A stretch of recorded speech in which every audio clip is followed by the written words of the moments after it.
Hello, everyone. My name is Don, the movie reviewer, and today we are going to be talking about Billie Eilish's new song titled No Time to Die. This is a part of the Bond film franchise. It's the 25th Bond movie and the 5th Bond movie for actor Daniel Craig. I'm not familiar with Billie Eilish's music. I don't listen to her music. I've heard Bad Guy on the radio, and it sounds good. It's a nice poppy, dancey track. And she has a bit of edge to her. I think that is what people are attracted to the most by her. Is her appeal is she's pop with edge, I think. And I just don't listen to her because I just haven't gotten around to it. But I like her song Bad Guy. It's cool. Then I heard the song Good Girls Go to Hell, which is dark and moody, which is cool. This artist is only 18, which is astonishing. She's just killing it right now in the music business. She swept up Grammys at the Grammys this year in 2020 for 2019. So she's killing it right now. But I'm a Bond fan. And I'm always looking forward to who the new person is that is going to perform the theme. We got Billie Eilish here. I've listened to her No Time to Die song multiple times. I've analyzed it, I've studied it, and now I'm going to break it down. The song starts off very slowly. It feels a little melancholy, a little dark, a little somber. And it sounds like as the song is beginning, we hear either a siren in the background or a woman screaming. It could be either or. I would lean more towards a siren going off at the beginning, a little subtle noise. And when we kick off with our first lyric, I should have known I'd leave alone. Just goes to show that the blood you bleed is just the blood you owe. So with that line, the blood you bleed is just the blood you owe, it seems to me what that means is that she has given her all in this relationship. She's bled a lot emotionally. And now that this relationship is splitting apart, she's saying that the blood that you're bleeding from this is the blood that you owe me. Or at least that's what I'm getting from it. Then we get into, we were a pair, but I saw you there. Too much to bear. Now this is the beautiful part of the song, because as soon as she says, we were a pair, but I saw you there, that's when you hear this Bond jazzy instrument kick in the background when she says that line, and it kicks it, and it revs up the emotion, I feel. Then we go into, you were my life, but life is far away from fair. That is a hot line in this track. That is one of the hottest lines in this track to me. You were my life, but life is far away from fair. That is beautiful. I love that line. Was I stupid to love you? Was I reckless to help? Was it obvious to everybody else? This is a simple song. There's nothing complicated about it. It doesn't specify whether it's a breakup song, but just hearing the lyrics, it sounds that way. But it's obvious. Was I stupid to love you? Was I reckless to help? Was it obvious to everybody else? In the case of how they say love is blind, you got these two people together. They're so in love that they can't see the truth, but everyone else around them is saying, hey, you two aren't right for each other, but the two people in the relationship don't see it. So that's a good line. Then we kick into the chorus. I'd fallen for a lie. You were never on my side. Fool me once, fool me twice. Are you death or paradise? That is another one of my favorite lines. Are you death or paradise? And that's one of the two things about a relationship when you meet someone. Will they cause your demise or will they help you enter paradise? And that also reminds me of Lana Del Rey. That line about are you death or paradise? It makes me think of Lana Del Rey. That's totally something Lana Del Rey would say. Now you'll never see me cry. There's just no time to die. Now when I hear that lyric, there's just no time to die, she is implementing the title of the movie into the song. Now, that makes me think about Adele's Skyfall song. I enjoyed Adele's Skyfall song, but the problem I have with it is Adele trying to implement the title of the movie into the song. And that's usually the case with a lot of these artists who take the title of the movie and put it in the song. Sometimes the title of the movie that's in the song makes no sense within the context of the song. Like with Adele, Let the Sky Fall, As It Crumbles Will Stand Tall. It makes sense because, the sky's falling, we'll stand tall together. But then there are parts in the middle of Adele's song where she's talking about my number and you'll never have my heart, and the way all of that's constructed, it just doesn't feel right along with the melody of the song. It's like she's just saying sentences that don't flow well with the instrumental. So it seems to me like when she says Skyfall and she's using all these references to the movie, and then in real life it seems like she's reaching a little bit. That's the only example I can come up with because I can't think of the other Bond songs that use the title of the movie. I can think of GoldenEye, which GoldenEye with Tina Turner is a great song, but then using that title of the movie, GoldenEye, just doesn't work with the song in some way and having it make sense. But with Billie Eilish here, to me, when she says there's just no time to die, it makes sense within the song. She's going through a breakup, and so she's not going to let this breakup destroy her. She's not going to let it kill her. So when she says, you'll never see me cry, there's just no time to die, she's like, I don't have time to die. Just like, I don't have time to bleed. Kind of like that. But it makes sense within the song. So the title of the movie within the song, it makes sense here. It doesn't seem like she's reaching for, trying to have it fit. So we get into the second verse. I let it burn. You're no longer my concern. And it's obvious. She's letting the relationship go. No longer my concern. I don't want to be with you anymore. Faces from my past return. Another lesson yet to learn. Now, when I read this lyric, I'm reading this on Genius.com. It's verified by Billie Eilish. When I hear the line, faces from my past return, it makes me think of Sam Smith's Writings on the Wall. And then it makes me think of the Spectre movie. Because the thing with these Daniel Craig Bond movies is that they're all connected.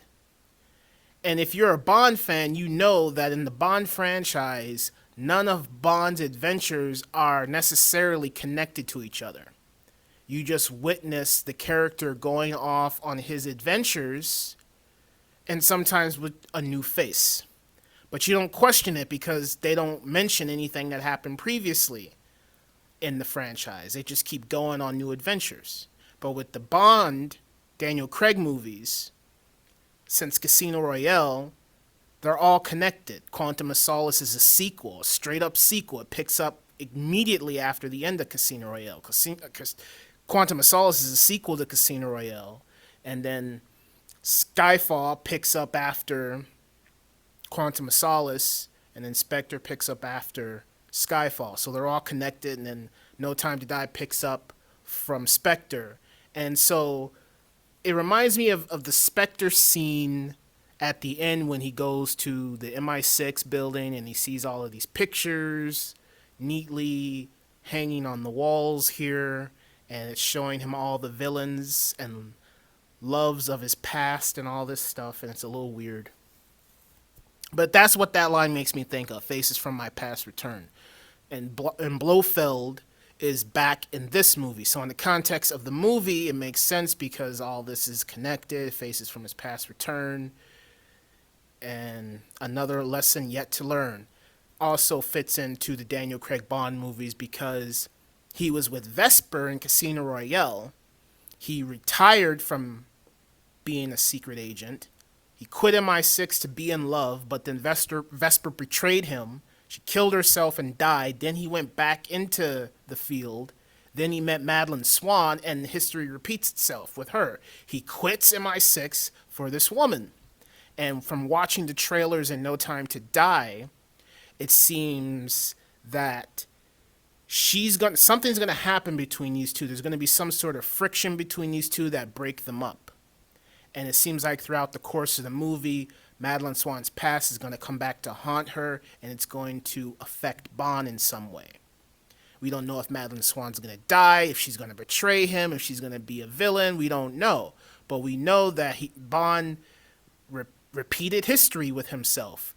He met a woman, he quit his career for this woman, and then all the shit hits the fan, and now it's like, yeah, back to square one, dude. So it makes sense within the context of Daniel Craig's Bond movies. Now, within the context of the song, she doesn't want to go down that road again. The faces of the past are a lesson to learn. So each time you get into a relationship with someone, you can't let the past haunt you. And that's what she's specifying here. She's not going to let the past haunt her. So it's another lesson yet to learn.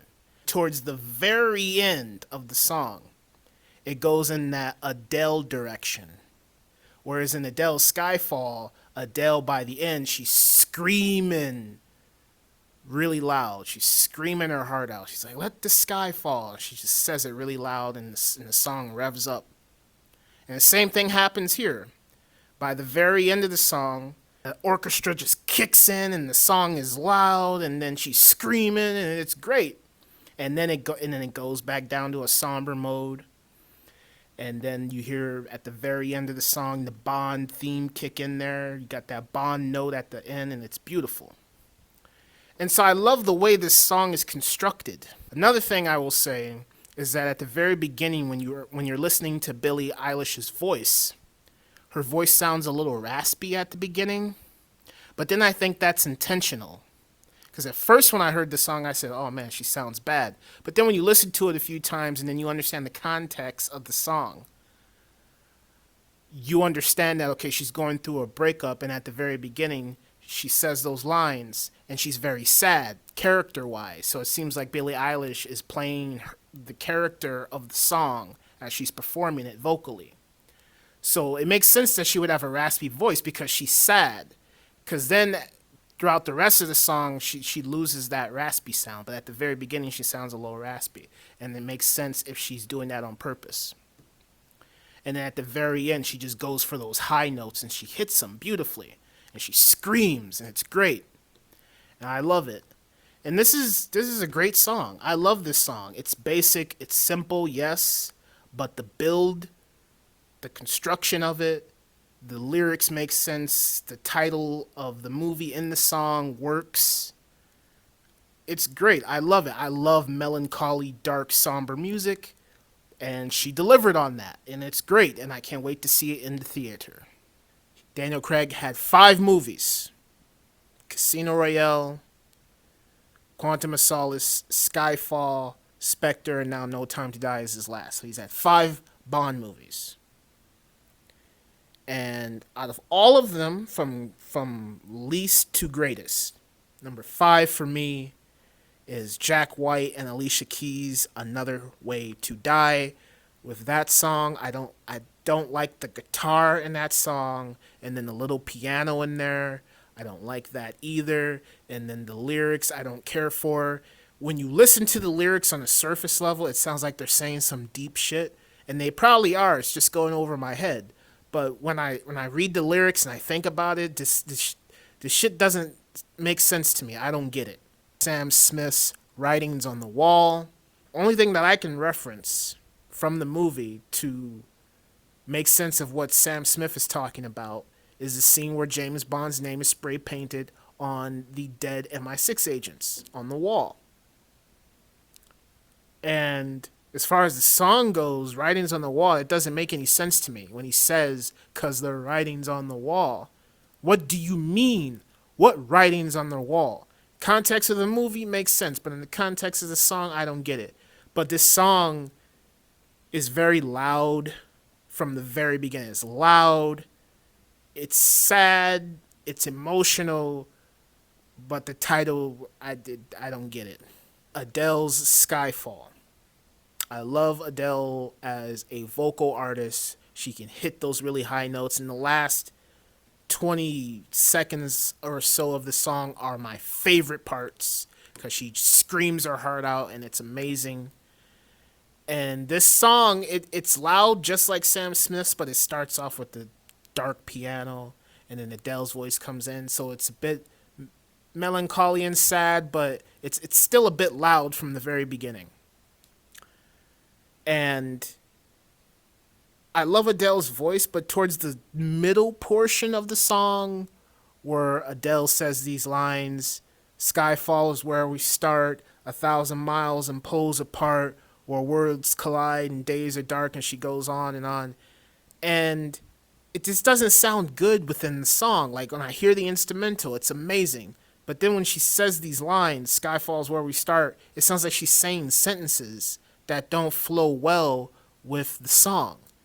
So I love Adele's voice, but the way this sentence, this verse is constructed within the song, it just sounds bad to me. And I've always had that problem. I love the song, but the way some of these verses are constructed, it's just like she's trying to sing these verses that don't necessarily flow well together with the instrumental. Billie Eilish's No Time to Die. I love it. I love the instrumental, like I said, of how it starts off very dark, a little bit melancholy, and then it builds, it progresses. And then when Billie Eilish says that line, "I saw you there," you hear the jazz note come in, and it's perfect. And then when you hear the last chorus, the music revs up, and it's loud orchestra music, and then she screams her heart out, and it's great. And then you have that nice touch of the Bond theme kicking in at the end. This is a classic Bond song. And it sounds simple. It sounds like a simple song with a simple orchestra that conducted it. But I love how simple it is. I love how simple it is. I love how dark it is, how melancholy it is, how much I can feel the emotion coming from Billie Eilish, especially if the raspy thing is intentional. It adds a perfect touch to the song and creating the character in your head. Chris Cornell's "You Know My Name." Because when I listen to Billie Eilish, Adele, Sam Smith, Jack White, all those songs kind of sound similar. Jack White and Alicia Keys sounds different because they have a guitar in there. But with Billie Eilish, Adele, and Sam Smith, they all use the Bond theme, and it all sounds the same pretty much, except one's a little darker than the other, one's a little louder than the other, a little bit.